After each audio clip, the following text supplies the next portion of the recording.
Good morning.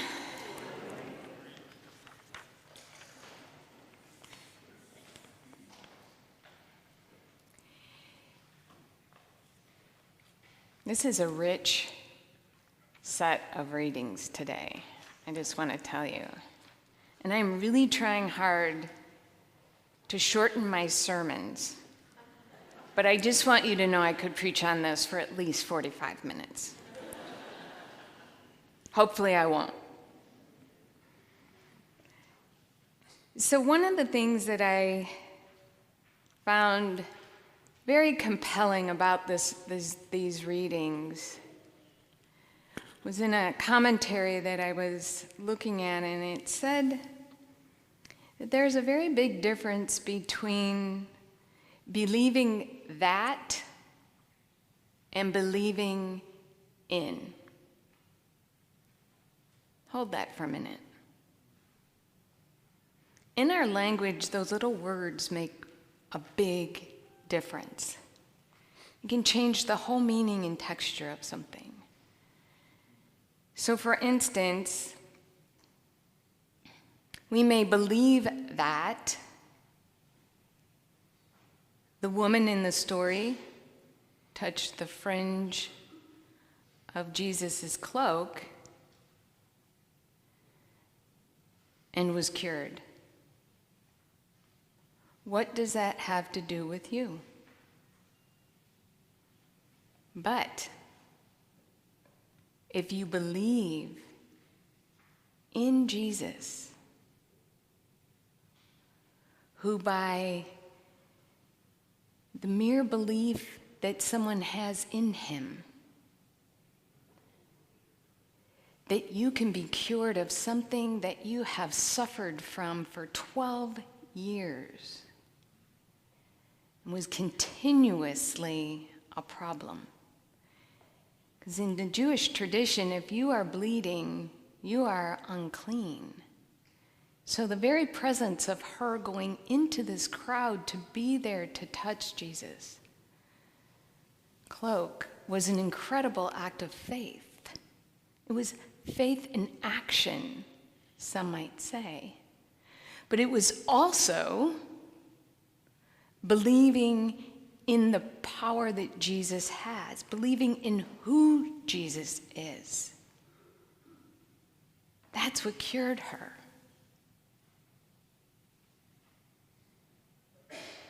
We can believe that God called Abraham to leave his family and to set out on a journey to a new and unknown place. And we can believe in that same God who can call us to embark on a brand new journey to a completely new place. And we don't even have to move our things. You can shift your path, your spiritual path, just by what you believe in and how you relate to God and those around you. When I teach Bible study, oftentimes I say that there is the small t and the capital T. The small t is the literal truth.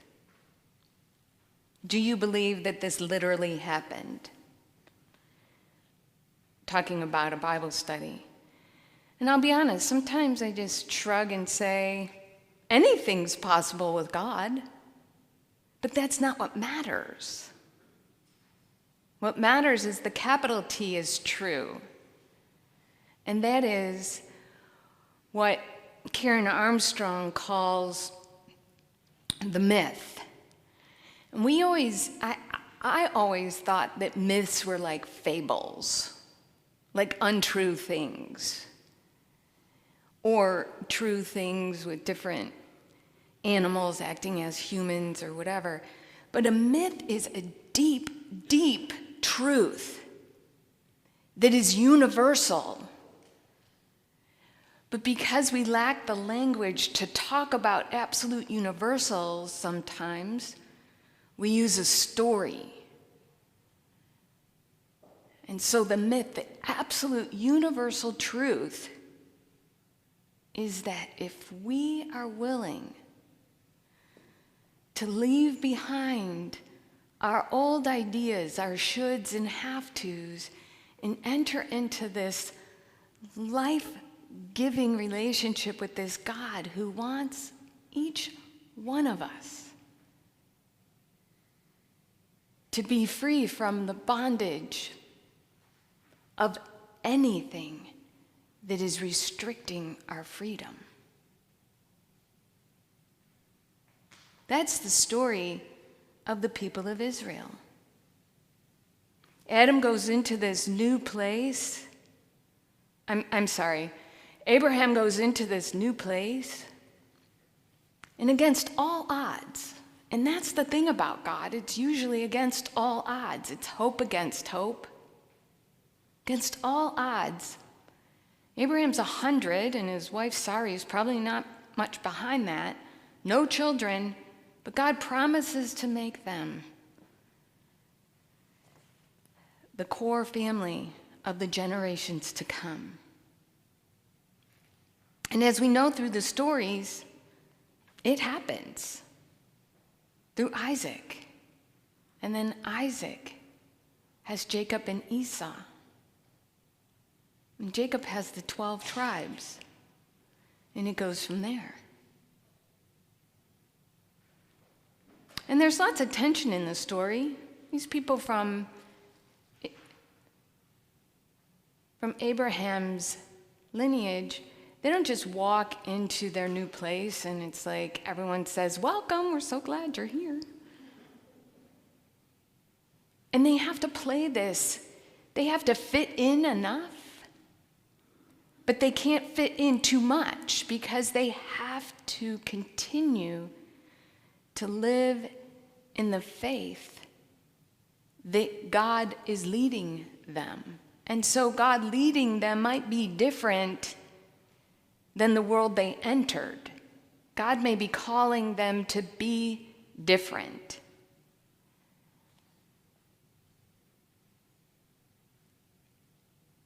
And so this whole piece where Abraham strikes out on his own, moves into a place and becomes a people. And then in Paul's letter, we have this arguing whether it is by works or by faith. So is it by action that you have your relationship with God? Is it what you do? Or is it what you believe? And I think you can't separate the two. But for whatever reason, when the scriptures, particularly the New Testament, was being put together, this argument about whether it was belief or action was really important. We see it in Romans, we see it in James, the letter of James. I would argue,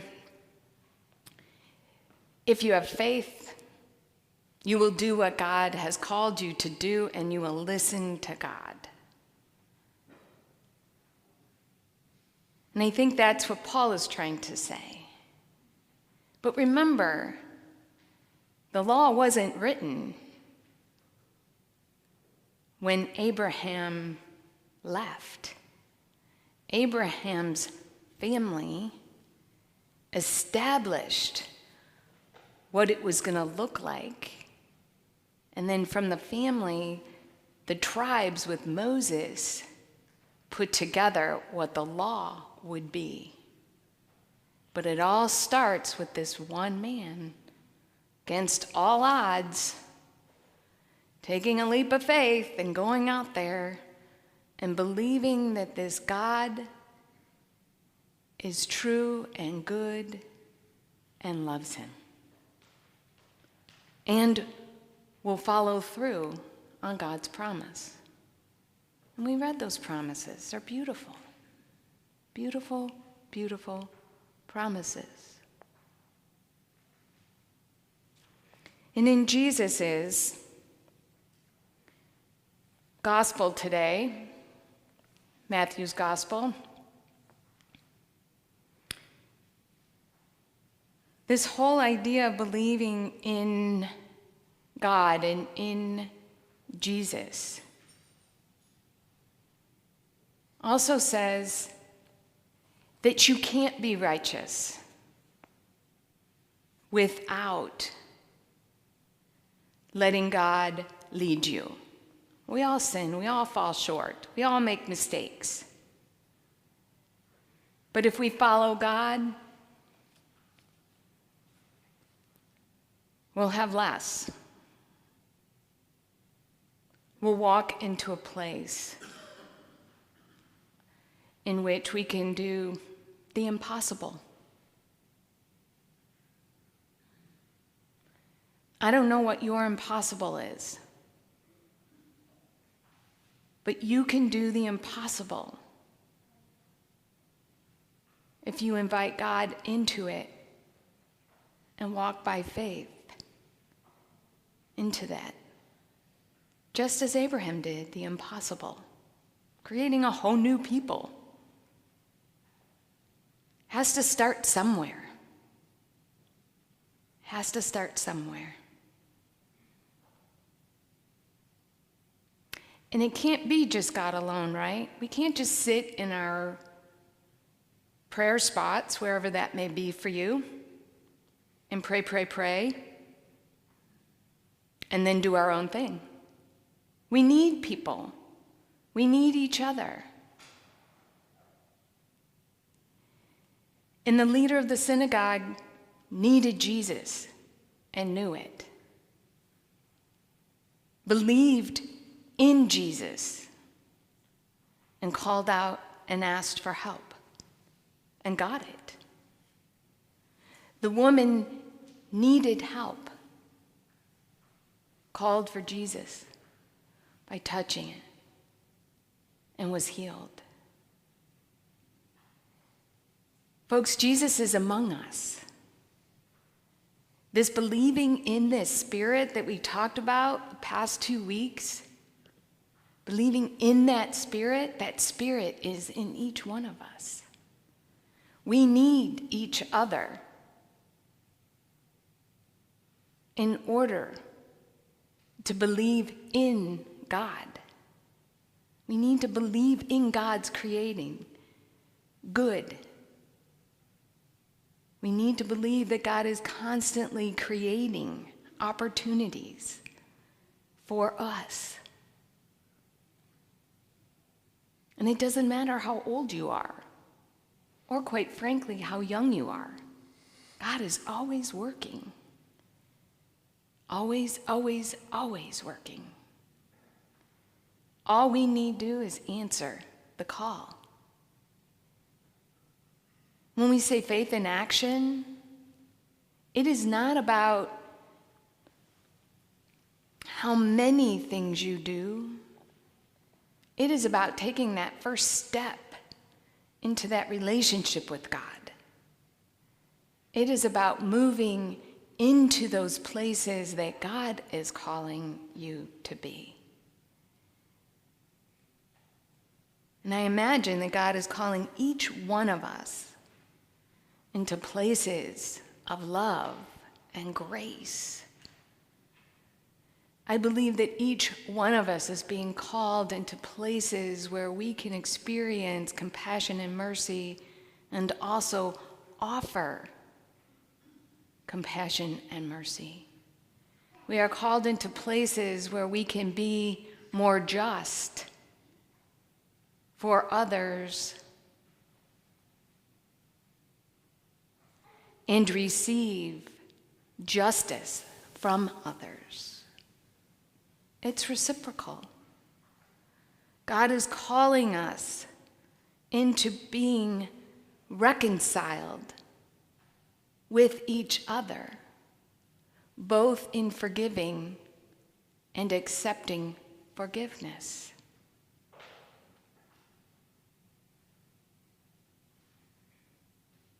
We are all on a journey. We are all Abraham. We are all called into the covenant of the promise that you will live an abundant and beautiful life. And some of what we will create will be children or grandchildren. Some of us here have that ahead of us. But for others of us, we will be called into creating something that is birthed, that is creative, that is life-giving, and that is life. I think that's the exciting part. What are you called to create and put out there for the world?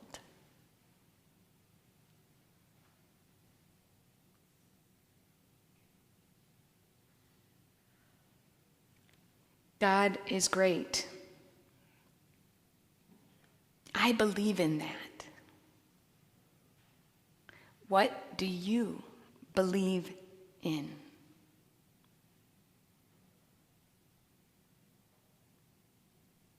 Believe in God. Believe in Jesus. Because both God and Jesus are love. That's what changes the world. That's what makes the world a better place. Amen.